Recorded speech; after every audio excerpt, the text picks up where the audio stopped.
પણ એથી વિશેષ મારે તમને એ કેવું છે કે ઘણી વખત મેં તમને વાત કરી કે બાળકના જીવનની અંદર સંસ્કાર આપવાની અંદર માત્ર માતાની જ ભૂમિકા ન હોય, એ બાપની થોડીક જરૂરિયાત હોય. પણ અહીંયા હજી થોડુંક ઓછું છે, કારણ કે 9-10 વાગે એટલે ખોખો પડી જાય, આપણે હોઈ જતા હોય. વધીને 10:30 તો માંડ થાય.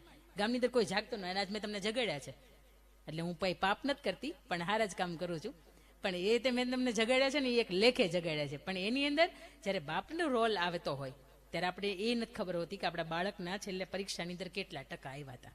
હું તમને અહીંયા પિતા તરીકે બેઠા હોય ને તમને પૂછું ને કે 5 હિરોઈનના નામ બોલો કે 5 હિરોઈનના નામ, હીરાના નામ બોલો, તો તમે મજાની રીતે બોલશો. પણ હું તમને એમ કહું કે તમારા બાળકો ગઈ વખતે 7મું ભણ્યું હતું, અત્યારે 8મામાં છે, તો 7મા મહિના ગણિત, વિજ્ઞાન, હિન્દી, સમાજ વિદ્યા, પર્યાવરણની અંદર કેટલા માર્ક આવ્યા તો એ ખબર નહીં હોય. ક્યાંક આપણે એ ભૂલ કરીએ છીએ કે આપણા મિત્રોની સાથે કે પાનની પિચકારી મારવા માટે આપણે ગલ્લા ઉપર બેસી જઈએ છીએ, ત્યારે આપણા ખરા અર્થની અંદર આપણો પરિવાર અને પરિવારથી વિશેષ નાના આપણા સંતાનો છે ને, એના જીવનની અંદર જે સમય આપણે જીવનની અંદર સમય આપવાનો હોય એ સમય ભૂલી જઈએ. એટલે પછી 25 વર્ષ 30 વર્ષના થાય ને એમ કે દાદાની યાર આપણે બિલકુલ નહીં ફાવે. કારણ કે દાદા જ્યારે 25 વર્ષનો, એ 5 વર્ષનો હતો ને ત્યારે એને જે સમય આપવાનો હતો ને એ આપ્યો જ નહોતો. પણ એમાં આજનું યુવાધન તમને ખબર છે, એક એવી બોટલ છે, અહીંયા આપણે દારૂબંધી છે, ફરીથી ટક અહીંયા આપણે દારૂબંધી છે, પણ એક એવી બોટલ છે કે જે તમે કોઈ પણ બાર ઉપર જાઓ તો તમે એમ કહો ને કે પટેલ બ્રાન્ડ આપો તો એ તમને આપે. કદાચ ભાઈ અહીંયા બેઠા છે, ભાવેશભાઈ, કદાચ હું એવું માનું છું કે આ બાબતથી કદાચ ત્યાં આ સંસ્કૃતિ છે દ્રાક્ષની, કારણ કે આપણે એની સંસ્કૃતિ છે રુદ્રાક્ષની સંસ્કૃતિ છે, કદાચ આપને ખ્યાલ હોય. કોઈ પણ તમે બાર ઉપર જાઓ ને ત્યાં તમે એમ કહો ને કે પટેલની બ્રાન્ડ આપો તો એને ખબર છે કે રોયલ સ્ટેજ જ માંગશે, એને એ જ આપે. કારણ કે આજનું યુવાધન છે ને એને માત્ર ને માત્ર પોતાનો એક જે રસ્તો મા બાપે જે ચિત્રો હતો એ રસ્તો ભૂલીને ક્યાંક એ બદલી ગયો છે. એ રસ્તો બદલાયો છે ને એટલા માટે જ કેટલાય પરિવાર હતા, કેટલાય માળા હતા, કેટલાય પંખીડાના નાના નાના હતા, એ વિખાયા છે. આજનો યુવાન છે એ વ્યસનના માર્ગે ચડ્યો છે. મેં શરૂઆતની અંદર વાત કરી હતી. અને વ્યસન એટલે નશો કોને કહેવાય? નશો શેનો હોય? અત્યાર સુધી અંકિતાબેન બહુ સારા લાગતા હતા, બહેનો માટે વાત કરતા હતા, અને અત્યારે કદાચ એમ થશે કે ભાઈઓને હવે અમને ચીપિયામાં બરાબરના લીધા છે. પણ નશો શેનો હોય? આ ગુટખા, પાન, માવો, મસાલો, 135નો વગડીયો માવો, પછી જો મને ખબર તો હોય ને, હું સમાજમાં રહું છું, તમારા જેવા ઘણા લોકોને રોજ મળું છું. વિમલ, પછી પાન પરાગ, પછી થોડાક આગળ વધીએ તો ઈંડા, લાલ પાણી, લીલું પાણી, પીળું પાણી, કેટલાય પ્રકારના પાણી, આ ગાંજો, ચરસ, ડ્રગ્સ. હું એવું માનું છું કે આ બધા નશા નથી. 2 રૂપિયાની જેને મજા આવતી હોય ને એમાં એને જે મજા આવતી હોય તો એના પરિવારની અંદર તો એને બિલકુલ મજા ન આવતી હોય. કારણ કે એને 2-5 રૂપિયાની જે પડીકી છે એની અંદર જ વધારે મજા આવતી હોય. પણ મારે એ કેવું છે કે પીવા જેવું ઘણું છે આ દુનિયાની અંદર. તમે 10 રૂપિયાનો કે 20 રૂપિયાનો ગ્લાસ દૂધ ભરીને જે પીતા હોય ને એ પીવા જેવું છે. પીવો હોય તો સરદાર વલ્લભભાઈ પટેલને પીવાય, પીવો હોય તો હમીરજી ગોહિલને પીવાય, પીવો હોય તો ગાંધીજીને પીવાય, પીવો હોય તો મહારાણા પ્રતાપને પીવાય, પીવો હોય તો શિવાજી મહારાજને પીવાય. કારણ કે આ નશા એ સાચા નશા છે. અને એક વખત સત્કાર્યનો નશો, સેવાનો નશો, દાનનો નશો, આ બધા નશા અંદરની અંદર બ્લડની અંદર વહેતા થાય ને ત્યારે 2-5 રૂપિયાના કે 50 રૂપિયાની અંદર જે શરીરને બગાડે છે ને એ નશા કામ કરતા બંધ થઈ જાય. એક સાયકોલોજીનો નિયમ છે કે તમે દુનિયાની બહાર નીકળો, ઘરની બહાર, અને 7 વખત જે વસ્તુ તમે એક ધારું જોવો ને એટલે તમને એમ થાય કે મારે હવે એ કરવું છે. એટલે 1000 કરોડના બોર્ડ ઉપર જે સલમાન ખાન તો નહીં, શાહરૂખ ખાનને, અક્ષય કુમારને, ત્રીજો અજય દેવગણ, આ ત્રણેયને બેઠાડી દીધા છે ને એમ કે બોલે જુબા કેસરી, હાવ ખોટા. વયું જાય બધું. 1000 કરોડ એને દીધા છે ને ત્યારે એ ત્રણેય એવું કીધું છે આમ ને આમ ને કંઈક એક્સિડન્ટની અંદર કરે છે ને એમાંથી પાછા ત્યારે 1-2 તો નીકળી ગયા. કારણ કે એને ખબર પડી કે આપણી પબ્લિસિટી સ્ટન્ટ આવી રીતે નહીં થાય. એમાં રાજાને રજવાડાનું વયું ગયું છે, આપણે શું ન જાય? આપણા ખીચાની અંદર 50 રૂપિયા હોય એ વયાનો છે, 50 હું આખું ધોવાઈ જઈએ આપણે. પણ એના માટે મારે બગસરાનો કેલાલ આપણે ઓળખતા છું, અને એટલું નજીક થાય છે અહીંયાથી બગસરા, કારણ કે અમરેલી જિલ્લાનું જ ગામડું છે. એ બગસરાનો કેલાલની મારે તમને વાત કરવી છે કે નશો ખરા અર્થની અંદર કેવો હોય અને કેમ મુકાય. કેલાલ જાદુગર વિશ્વનો પ્રસિદ્ધ જાદુગર થયો. એટલે ધીરુભાઈ અંબાણી આપણા અહીંના, એટલે એની સાથે જે જોડાયેલું કપૂર ખાનદાન હતું એ ક્યાંક પાર્ટનરશિપમાં હશે, અને કપૂર ખાનદાનને એવું થયું કે આ કેલાલ આખો વિશ્વ વિખ્યાત થયો અને એને મારે પાર્ટી આપવી જોઈએ.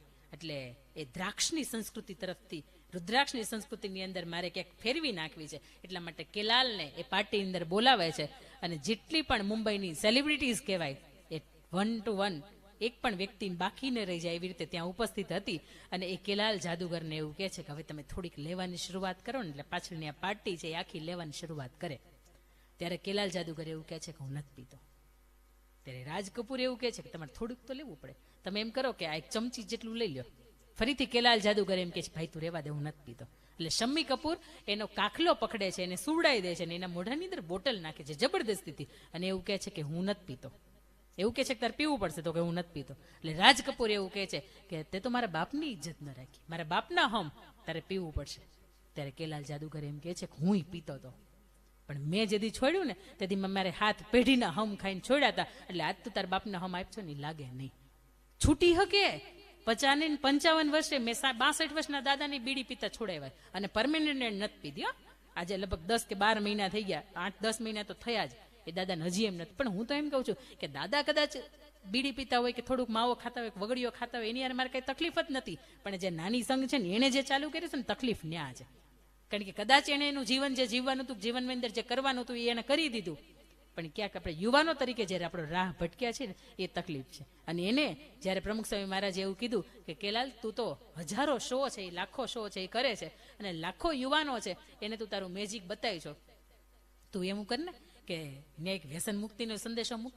વ્યસન મુક્તિનું એક મજાનું અભિયાન છે, એવું એક મેજિકલ શોની અંદર બતાવે ને છેલ્લે એવું કે તમને અહીંયા બેઠા હોય ને કોઈ એવું લાગતું હોય કે મારે વ્યસન મૂકવું છે, તો એક નાનકડો એવો અગ્નિકુંડ પ્રજ્વલિત રાખે અને એની અંદર ફેંકતા જાય. લાખો કરોડો યુવાનને એને મુકાયું. એ જ્યારે ભારતની અંદર આવ્યો ત્યારે ગુટકા કંપનીએ એને એડવર્ટાઇઝ કરવાનું કહ્યું ને એને એવું કહ્યું કે કોલેજના વિદ્યાર્થીઓ હોય ને એવું કહેતા હોય કે મજા નથી આવતી, ત્યારે તારું તે જે મેજિકલ જેકેટ હોય ને અંદરથી એક પડીકી બારી કાઢવાની અને એમ કહેવાનું કે લેવા મજા, આની અંદર તમને મજા આવશે.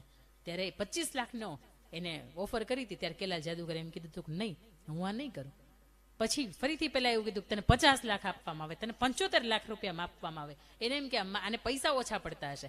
ત્યારે પણ પેલા એવું કીધું હતું હું નહીં કરું, કારણ તો કે મેં વિદેશના લોકોને પણ જો મેં મારી સંસ્કૃતિ તરફ ભેળવા હોય તો હું મારા અહીંના જે યુવાધન છે ને એને મારા પર્સનલ સ્વાર્થ માટે હું એને વ્યસન તરફ ન દોરી શકું. આ કેલાલ જાદુગરની વાત આપણને શીખવે છે કે કદાચ 50 નહીં 55 વર્ષની ઉંમર થાય ને તો એ મુકાય. આ રાજકોટના 1995-98ના કિશોરભાઈ, મારે તમને એ વાત મૂકવી છે, 30 વર્ષની ઉંમર, રાજકોટની અંદર પહેલી મર્સિડીઝ આવી હોય ને તો એમના ઘરે, કારણ કે હાંજ પડતા 1000 કિલો ચાંદીનો વેપાર કરે આવો માણસ, એટલે ધનાઢ્ય. તમે સમજી શકો કે પહેલી આજથી 95-98 ની અંદર જયારે મર્સિડીઝ એની અંદર ગામની અંદર આવી હોય, રાજકોટની અંદર પહેલી મર્સિડીઝ, એટલે તમે સમજી શકો કે એ માણસની અમીરાઈ કેટલી હશે, ખાનદાનની સમૃદ્ધિ કેટલી હશે. એ માણસને માવો ખાવાની ટેવ. પત્નીએ ખૂબ કીધું, ખૂબ સાધુ સંતમાંની અંદર માનતા હતા, સ્વામિનારાયણ સંપ્રદાયની અંદર માનતા હતા, સાધુ સંતોએ ખૂબ કીધું કે આ એક વાત સારી તારી એવી કે બધુંય તારું ગમે છે પણ આ એક નથી ગમતું, તારે મૂકવા જેવું છે. પણ પેલાને ગળે ન ઉતરે આ વાત.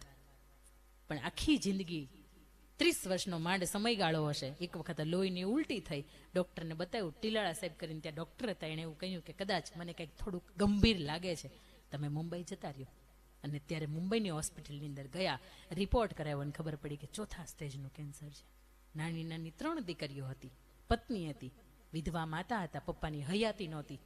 ઘરની અંદર તો કે મારા ગયા પછી બધાય પુરુષ મટી જશે, બધી સ્ત્રીઓ રહેશે, મારી માં રહેશે, મારી પત્ની રહેશે, 3 નાની નાની ઢીંગલીઓ દીકરી રહેશે.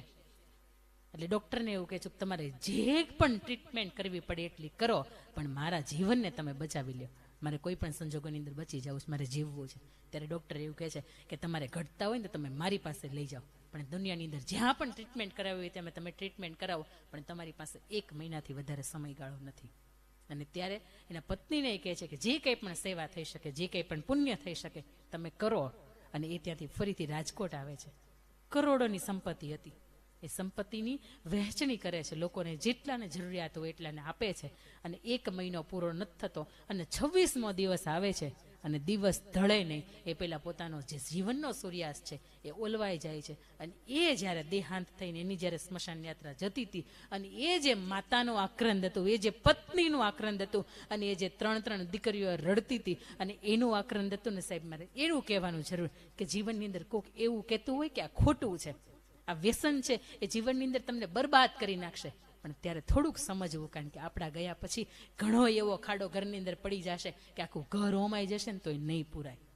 આ વ્યસન તમને ક્યાં દોરીને જાય છે ને એ નથી ખબર. ને વ્યસન મને એટલા માટે અહીંયા કહેવાનું મન થયું કે કદાચ બાને હું એવું માનું છું કે એ સમયની અંદર એક પણ જાતનું વ્યસન નહોતું, તેમ છતાંય ભગવાનને લખ્યું હશે કે ક્યાંક કેન્સર હું શરીરને આપું અને આ શરીર છે એ નષ્ટ થઈ જાય. જો કંઈ નહોતા લેતા એમને પણ ચાન્સ હોય તો આપણા જીવનની અંદર કદાચ વ્યસન હોય તો આ પવિત્ર મંચ ઉપરથી આપણે તિદાંજલિ આપીએ કે વ્યસન આજથી હું છોડું છું. 2 વર્ષનું બાળક હોય ને એ માતાનું ધાવણ છોડી શકે તો આપણે એના કરતાં મોટા છીએ, એના કરતાં સમજદાર છીએ, અને એના કરતાં સારું શું છે અને સાચું શું છે આ સમજવાવાળા છીએ. બની શકે તો થોડોક તમાકુ વાળો ખાતા હોય ને તો એ ન ખાતા વગડીઓ ખાજો, પણ થોડુંક નહિવત પ્રમાણની અંદર આ વ્યસન છોડજો, કારણ કે વ્યસન છોડ્યા ને તો જીવન છે. અને અંતિમ વાત મારે તમને એ લેવી છે કે આપણા સૌને કોઈ પણ એક વ્યક્તિ તરફથી જો જીવન મળતું હોય તો એ સૌથી મહત્વનું પાત્ર આપણા જીવનની અંદર એટલે કે માં. આપણે એટલા માટે કહેતા હોય કે મુખેથી બોલું માં અને મને હાચે જ નાનપણ સાંભળે, પછી મોટપની મજા મને કડવી લાગે કાગડા. માં તમારી હોય, મારી હોય કે વિશ્વની અંદર કોઈ પણ વ્યક્તિની હોય, માં એ માં હોય છે. કારણ કે માના જે પણ સમર્પણ હોય, એમને જે જીવન જીવવું છે, એક દીકરા તરીકે ને એક દીકરી તરીકે આપણને લગાવ ન થાય ને તો એમ થાય કે એણે જીવનની અંદર ક્યાંક એવી ખોટ રાખી કે આપણને લગાવ ન થયો. અને મા માટેની મારે એક સત્ય ઘટના આપણે પ્રસ્તુત કરવી છે કે એક નાનકડો 5-7 વર્ષનો દીકરો હોય, એની માતાની સાથે વિધવા માતા હોય, એમની સાથે સૂતો હોય અને જુએ છે કે અચાનક જાગી જાય છે તો કોઈ 2 રાજાના વેશની અંદર પુરુષ ઊભા હોય ત્યાં. એટલે એને પૂછે છે કે તમે કોણ છો? 5 વર્ષનો બાળક એવું પૂછે છે કે તમે કોણ છો? ત્યારે પેલા 2 પુરુષો એવું કહે છે કે અમે યમદૂત છીએ. ત્યારે યમદૂતો એવું કે એને પૂછે છે બાળક કે તમે શા માટે આવ્યા છો? તો કે હું જીવ લેવા માટે આવ્યો. તો કે કોનો જીવ? તો કે તારી માનો જીવ લેવા માટે આવ્યો છું. એ બાળક તો 5 વર્ષનું ખૂબ રડવા માંડે છે. અરે હું કોના સહારે જીવીશ? તમારે જીવ જ જોતો હોય તો તમે મારો લઈ જાઓ ને, તમે મારી માનો જીવ લેવા કેમ માટે આવ્યા છો? ત્યારે પેલા યમના દૂત એવું કહે છે કે આ અમે ખરા અર્થની અંદર જીવ લેવા તો અમે તારો જ આવ્યા હતા, પણ રસ્તામાં તારી માં મળી ગઈ અને તારી માએ પૂછ્યું કે તમે શા માટે આવ્યો છો, ને એને અમે એમ કીધું કે તારા બાળકનો અમે જીવ લેવા આવ્યા છીએ. ત્યારે એવું કીધું કે કેટલાય દી સુધી પગતવાળા મેં માનતાઓ કરીને ત્યારે બાળકનો ચહેરો મેં જોયો છે, અને તમારે કદાચ એક જો જીવ જોતો હોય ને તો તમે મારો લઈ જાઓ, પણ મારા આ ચાંદ જેવો મુખડો વાળો બાળક મારે જે ઘરને આંગણે વર્ષો પછી આવ્યો છે ને, તમે એને છોડી દો. અને એ ડીલ છે અમે તારી માની સાથે કન્ફર્મ કરી છે, એટલે અમે તારો નહીં પણ તારી માનો જીવ લઈને જઈએ છીએ. સાહેબ, આપણા જીવનની અંદર ભગવાન પ્રાણ લેવા માટે આવે ને તો એ ભગવાનને પાટું મારી દે, એ તારે જોતું હોય તો મારું લઈ જા, પણ મારા બાળકને રહેવા દે. આ માં છે. અને એ માના ઉપકાર રૂપે, એક માના ઋણ રૂપે કોઈ મજાની આવી કથા વાર્તાઓ થતી હોય અને 7-7 દિવસની અંદર સરસ મજાના શાસ્ત્રી દવેદાદા આપણને પારાયણ સંભળાવવાના હોય, ત્યારે તમારી કંકોત્રીની અંદર મેં એક શબ્દ મજાનો વાંચ્યો હતો, મા માટેનો હતો ને, મહાહેતવાળી દયાળી જે મા તું. જ્યારે મેં આખી કંકોત્રી જોઈને ત્યારે ખરા અર્થની અંદર પૂજ્ય હીરાબાનો જે ચહેરો છે ને એની અંદર મને ભાવ દેખાતો હતો, પ્રેમ ભર્યો ભાવ. ત્યારે એમ થતું હતું કે કદાચ પરિવાર આટલા સમયની અંદર એમના પાછળ એમના નામ ઉપર આ મજાનું જે કામ કરે છે ને એ ખરા અર્થની અંદર કામ કરે છે. એટલે મા માટે તો કદાચ મીઠા મધુ ને મીઠા મેહુરા લેલોલ, એનથી મીઠી મોરી માત જો, આ જનનીની જોડ સખી નહીં જડે રેલોલ. આ જનની આપણી મા એટલે એવી મા કે જેના જીવનની અંદર બધું જાતું કર્યું છે. કદાચ આપણા બાપ ખીજાણા હશે ને તો એની સામું એને જવાબ આપી દીધો છે, મારો દીકરો છે, એ મારી દીકરી છે, એને તમારે ન કહેવાય. એક નાનકડી એવી દીકરી હતી અને એની મા માંડ બચી, એનો જન્મ થયો હતો ત્યારે, અને દીકરીને થોડીક મોટી થઈ 10-12 વર્ષની, અને એને કોઈ એવું કહ્યું કે તારો જ્યારે જન્મ થયો ને ત્યારે તારી માં હતી ને માંડ બચી હતી. ત્યારે દીકરી એની માને પૂછી, હે માં એવું હતું? એટલે એ માં એવું કહે છે કે હા બેટા, તારો જ્યારે જન્મ થયો ને ત્યારે મારો ભગવાને માંડ જીવ આપ્યો હતો. ત્યારે એ માં એવું કહે છે કે બેટા હું મરી જાઉં તો એ 10 વર્ષની દીકરી એવું બોલે કે માં તો હું ન જીવું, હું મરી જાઉં. પણ એ 10 વર્ષની દીકરી બોલી શકે, પણ તો આજે 22 વર્ષની દીકરી, 24 વર્ષની, 25 વર્ષની દીકરી જ્યારે ઘર પરિવાર છોડીને ને પોતાની જાતે પાત્ર નક્કી કરતી હોય, જ્ઞાતિ જાતિ કંઈ પણ ધર્મ સંપ્રદાય ખાનદાની કુટુંબ મર્યાદા કંઈ જોયા વગરનું બાપનું ડુંગર જેવડું ઉંમર હોય એ ઓળંગીને જતી હોય, અને કોર્ટની અંદર જ્યારે મા બાપ સામે આવે ને દીકરીને પૂછવામાં આવે કે હજી તારે નિર્ણય તારો બદલવો છે, ત્યારે દીકરી એવું કહેતી હોય હું આ મા બાપને નથી ઓળખતી. સાહેબ, ત્યારે એમ થાય કે 9 મહિનાની અંદર કદાચ કોઈ પથ્થરને મૂક્યો હોત ને, કોઈ જન્મ આપ્યો હોત ને તો સારું હતું, આ શ્રીફળ વધેરવામાં તો એ કામ લાગત. પણ આપણે આપણા જીવનની અંદર અમુક એવા દુષ્કર્મો જાણતા કે અજાણતા કરી નાખીએ છીએ કે આ એક વખત સુખડનો હાર લાગી જાય છે, એ માં હોય તોય ભલે, અને આપણે રોજ વાલથી આપણા જીવનની અંદર જીવતી હયાતમાં હોય તોય ભલે આપણા જીવનની અંદર ક્યાંક એને કલંકિત કરીને જઈએ છીએ. એ દીકરો હોય તોય ભલે અને દીકરી હોય તોય ભલે. દીકરી જ્યારે પોતાની જાતે પાત્ર ગોતે છે જ્ઞાતિ જાતિ જોયા વગર, ત્યારે પણ બાપની આંખમાંથી આંસુ જાય છે. અને અમુક સમય થાય છે કે જ્યારે બાપને દીકરો તરછોડતો હોય, વ્યસનની અંદર એટલો બધો અંદર ઘેરાઈ ગયો હોય, ત્યારે પણ આ મા બાપને દુઃખ થાય છે. આ વડીલો આપણા જીવનની અંદર હંમેશા આપણને સારા સંસ્કાર આપવાનું કામ કરે છે, આપણા જીવનને ઉજાળવા માટેનું કામ કરે છે. આપ સૌને વિનંતી છે કે ક્યારના બેઠા છો, આપની જગ્યાએ ઊભા થાવ અને ખરા અર્થની અંદર માત્ર પૂજ્ય હીરાબા છે એમને આજે આપણે સાચા અર્થની અંદર આખા ગામ પરિવારને ભેગા થઈને જો એક શ્રદ્ધાંજલિ અર્પણ કરવી હોય તો સાચા અર્થની અંદર માં એટલે કેવું પાત્ર, માં એટલે એવું પાત્ર આપણા જીવનની અંદર ખુશીઓ આવે ને એના માટે કડવું ખાવાની માનતાઓ રાખે. હું ગોળ નહીં ખાઉં, હું ખાંડ નહીં ખાઉં, હું ચોખા નહીં ખાઉં, આવી માનતાઓ છે એ માં રાખે છે એટલા માટે પોતાના સંતાનનું કંઈક સારું ઈચ્છી શકે. આપ સૌને વિનંતી છે કે આપ સૌ આપની જગ્યાએ ઊભા થાવ. મારે તમને માતૃવંદનાના દોર તરફ છેલ્લી 5 મિનિટ માટે લઈ જવા છે.